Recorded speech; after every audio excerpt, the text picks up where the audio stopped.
Today on ZZZ Made Easy, I want to talk about Ultimates. After version 1.4, the entire Decibel Ultimate System got overhauled, and it's a fairly big change to the overall gameplay.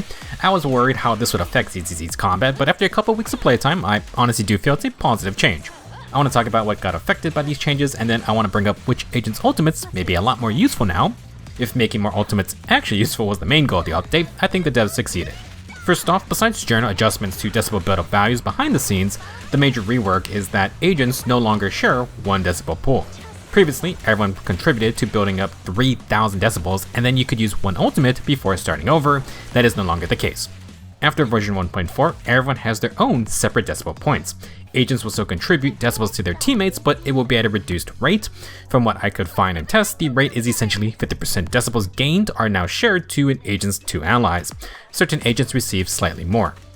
A change that may not have been as obvious is that ultimates no longer grant 3 assist points back on use. A single ultimate now grants 1 assist point, which makes sense now that you can use more of them. For Ben and Seth, their ultimates still recover 3 additional assist points. With the previous system, you would get all 6 points back, but that costed all your team's decibels. Now you can get 4 assist points for 1 agent's decibels. Let's now move on to some other things that are affected by the decibels rework. First, the slice of time W engine. Due to the separate decibel points, the extra decibels gained by the W engine now only apply to the agent that activated the effect. Those bonus decibels do not get shared to the team. Because there is a cooldown on the effect for each ability, it's basically a nightmare to keep track of who is getting the extra decibels. Someone still benefits, but controlling who gets it just does not seem like a feasible task in the middle of combat. The next topic I want to cover is the Swing Jazz Drive Disc 4 piece set. Basically, the damage boost works on chain attacks and ultimates. Most people were previously using the ultimates of agents Swing Jazz was buffing. That meant the only way to activate the 4 piece was chain attacking with your support or whoever. Outside of stun phases though, now you can proc Swing Jazz. It costs the whole ultimate, but another damage boosting option. Let's now discuss specific agents' ultimates. I'm just going to go down the line by class. First up, the attackers are generally still the same as before. Pretty much everyone's ultimates are just a simple, high damage burst move. As such, you save ult for stun phases to do the most burst damage. Typically, you can get an ult almost every other stun phase on most big boss type enemies. The main worry was that most attackers are played in a stun punisher type role, meaning they only come out to do damage during stun phases, using ult, EX special, and basic attacking while the main target can hit back. Considering a less on-field type role, can agents like Anton, Jujuwen, and Korin get enough decibels back to use ult in a similar manner as before the update? This rework certainly did change some timings, but generally speaking, I feel it's not a huge disruption for these types of agents. In true defense, it's still pretty consistent to get ult in time for the first stun on the boss. One factor is that it's because they added 1,000 starting decibels to Shiyu stages. For people who only need 1 or 2 stun phases, this basically means nothing's really changed. You couldn't really get an ult back in time for a second stun phase after, so as long as you can get it for every other stun, then you're typically good. I would argue that pretty much all the attackers did not really benefit from these changes directly. However, this class benefited from the rework indirectly because their teammates now get to use their ultimates. Before we get to some of the big winners of this rework, let's quickly go over the small defender class.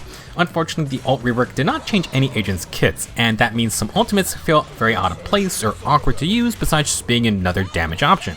Ben is probably the biggest example.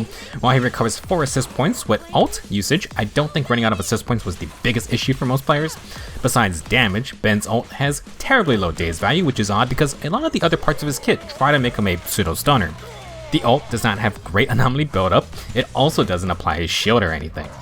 I know it's not a fair rarity comparison, but Caesar has a similar shielder plus part-time stunner role as Ben. Her ultimate isn't anything fancy, but certainly more thought was put into it since it reapplies her Aegis shield and his higher daze buildup. As a bonus, Caesar deals double daze to shielded enemies. The best time to use Caesar's ult is after parrying or blocking an attack. She gets a short 3-second impact bonus after those moves, so you can get a little extra daze that way.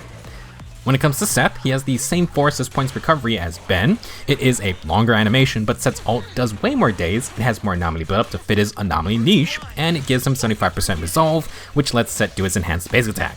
You can also chain into the faster charging EX special. You certainly do not need to use Seth's ult for his typical supportive role, but at least there's perks if you want it. For the Anomaly Agents, everyone's ultimates have pretty good anomaly buildup. No matter the extra perks, this means for disorder teams, you have an extra option to trigger anomalies with one button press. As a trade-off, for generally less stun opportunities, disorder teams can rack up a ton of decibels. This was true before the rework, and with separate ultimates, it's even more stronger. Now it feels like more anomalies and disorders means more decibels for ults. More ultimates means more anomalies, so it just feeds into itself. For individual agents, Grace's ultimate does not really interact with the other parts of her kit. Piper's ultimate grants stacks of power, which is nice if you need to refresh without EX special spinning. For Jane's ultimate, it refreshes her passion state gauge. It also consumes gauge, but it's still a worthwhile way to get back into passion state to keep up the assault, literally. Now for Bernice, she's a really big winner of this update because her ultimate gives 50 heat instantly and it triggers a quick assist. While Bernice fires away, you can bring in your second Anomaly Agent and they can use their ult now at the same time. Just an incredible sight to see. Our most recent Anomaly Agents have excellent ult synergies themselves. Miyabi's ultimate does a lot of frost buildup, it grants 3 fallen frost points, and a 30% damage boost for 12 seconds. Miyabi can use her ultimate, then do her level 3 Shimotsuki move. While that is happening, like Bernice, you can swap to another agent to start attacking. With Yanagi, her ultimate triggers her unique polarity disorder. If the ult triggers an anomaly itself, you can get 2 disorder triggers. When played with Miyabi, Yanagi can refill Miyabi's fallen frost points via her polarity disorder procs. The back and forth between Miyabi and Yanagi is just insanely powerful. Most Anomaly Agents wanted to use their ultimates already, they just now get to possibly double up with their disorder partner. One class that gets a fun power-up are the Stun Agents. If you play a stunner on field, they are the ones getting full dust build up for most of the fight. With the new system, you can get a fair bit of ults off, and everyone's ultimates have high daze values. I haven't tried it out myself to have a strong enough opinion, but if you're a stunner that is building damage stats, you could also use the ult during stun phases for extra damage. For Ambia and Lycon, they don't have any unique synergies with their ults in their kit, pretty much just an extra daze build-up button. For Kaleda's ult, it grants the Furnace Fire effect. This is how Kaleda empowers her basic attacks, and it's also how she does her team attacks with Ben. As a note, now that decibels are separate, when Kaleda and Ben are on the same team, it is Kaleda's ult that gets the unique animation. When you ult with Ben, it is his solo ult. I think it always worked like that, but never ulted with Kaleda before anyway. Now for Lighter, his ultimate is a basic high daze move, but you want to ult after consuming morale. Lighter gets a 6-second impact buff after using morale.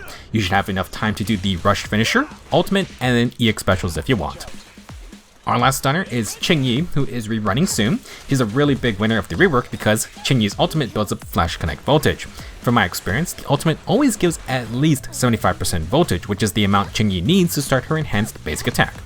This is how she applies her subjugation debuff that increases the stun phase multiplier. Basically, Qingyi can build up voltage like normal and do 1 enhanced basic to apply 10 stacks of subjugation. You then use ultimate to immediately regain 75% voltage.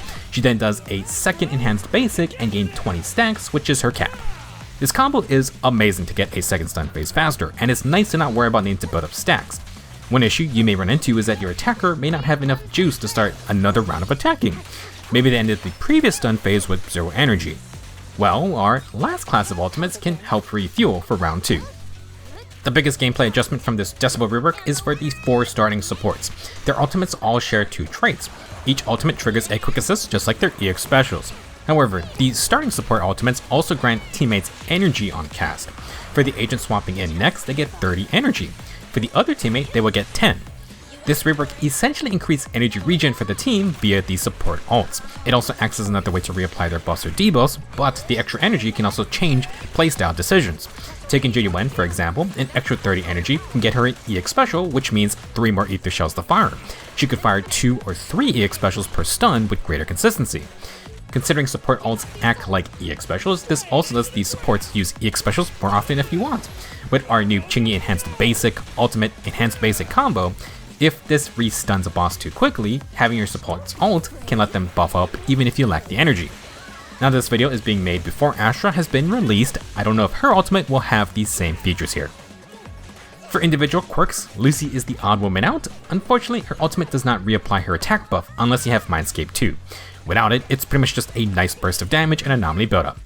Once you get M2, Lucy's ult applies the 10-second version of her buff. Since it's in the air, it is possible to swap backwards in team order to give the 30 energy to your previous agent. This will not trigger the usual quick assist though, since that only happens once the boars land on the enemy. For Nicole, her ultimate is pretty much just her EX special, but larger, and it lasts longer, similar to if you were charging up the EX special with Mindscape 1. Since it's so quick, I don't think you can swap backwards with this ult unless you completely whiff it. Nicole's ult does reload her debuffing bullets as well, but that's not a huge issue generally. When it comes to Rina, similar to Nicole, her ult is just a bigger version of her EX special. Sadly, despite having shock-oriented bonuses, Rina's ultimate does horrible anomaly buildup. Do note, it only lasts so long, and it has travel time as well, so to get the full damage from this, you need to do it pretty much from point blank range. To get the quick assist, the electric ball needs to be touching the enemy as well. You can use Rina's ult after her evasive assist. If you perfect assist, then ult immediately. Rina will be close enough for the instant quick assist prompt. Last up is Sokaku. Not only is Sokaku's ult very cool, but it immediately gives her 3 vortex stacks, and it does fly the flag, which lets you transfer the 1000 attack buff to your ally on the spot. Her ult usually staggers enemies, meaning it's safer to do the follow-up attack from this as well, and then you can quick assist out. Sokaku provides energy like the others, but if you want to stay on field because you're playing DPS Sokaku, then know that the extra energy will still apply to whoever you swap in later.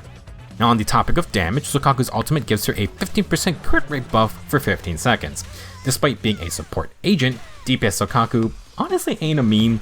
With her giant attack buff, the bonus ice damage, ice res shred, and extra levels via her mindscapes, his ultimate can do some damage. While it will take some time to get used to having extra ultimates, I think this rework was a general success. One main issue with the previous system is that the ultimates for the non-damage dealers were practically useless. Going forward, the devs can now implement mechanics on ultimates and people will actually get to use them in battle. Bernice is a solid example since her ultimate refuels and quick assist to the next ally. I don't know if we're ever going to get more joint ultimate animations like Kaleda and Ben again, but Bernice's ult is the closest thing to a multi-agent attack we've gotten. I think it's a decent way to implement that feeling of everyone piling in, plus it just looks very amazing as well. That's all I got for this video. Let me know your thoughts on the new Decibel and Ultimate System, and share any uses for ults I didn't go over. Thank you for watching, and I will see you in the next video.